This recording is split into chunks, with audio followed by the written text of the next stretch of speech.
Seorang pria bernama Sunardi menjadi tersangka utama dalam dua pembunuhan sadis yang dilakukan di waktu berbeda, dan kedua korbannya adalah wanita yang dekat dengannya.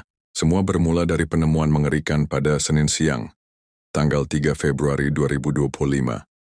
Warga digemparkan oleh penemuan jasad seorang wanita muda di dalam lemari, dibungkus spray. Wanita itu adalah Sri Pujayanti, yang datang ke rumah Sunardi untuk menagih utang. Namun tragis pertemuan itu menjadi akhir hidupnya. Sri dijerat menggunakan kerudung hingga tewas. Setelah penangkapan Sunardi, polisi melakukan olah tempat kejadian perkara. Saat itulah, sebuah fakta mengejutkan terbongkar. Di belakang rumah Sunardi, polisi menemukan kerangka manusia di dalam septic tank. Setelah diperiksa, kerangka itu ternyata adalah Almaida, istri Sunardi, yang telah menghilang sejak tahun 2022. Sunardi awalnya berbohong. Dia mengaku membunuh istrinya karena cemburu, menuding Almaida berselingkuh. Namun setelah pemeriksaan lebih mendalam, kebohongan itu terbongkar. Motif sebenarnya ternyata berkaitan dengan sertifikat tanah. Almaida menagih kembali sertifikat tanah miliknya yang dijaminkan Sunardi ke bank swasta senilai 50 juta rupiah.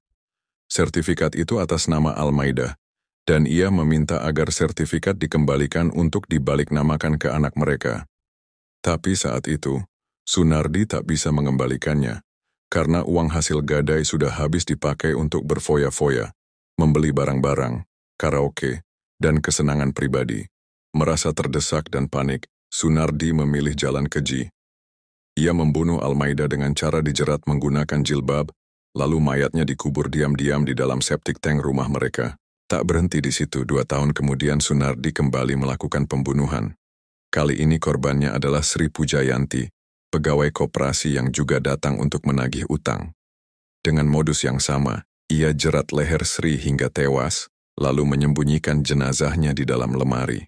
Dalam pemeriksaan, Sunardi mengaku sempat berniat melapor ke polisi usai membunuh istrinya pada tahun 2022. Namun ia mengurungkan niat karena takut. Yang mengejutkan, setiap kali pulang ke rumah, Sunardi bahkan mengaku membaca surat Yasin di atas septic tank, tempat ia mengubur istrinya. Kini Sunardi telah ditahan polisi dan harus mempertanggungjawabkan kedua pembunuhan yang dilakukannya. Hasil pemeriksaan menyatakan bahwa ia sehat secara jasmani dan rohani, dan tidak ada alasan untuk menghindar dari jerat hukum. Kisah ini menjadi peringatan bagi kita semua, tentang bagaimana kerakusan, kebohongan, dan ketakutan bisa menuntun seseorang pada tindakan paling keji. 2 nyawa melayang hanya karena ego dan kebodohan satu pria yang tak bertanggung jawab.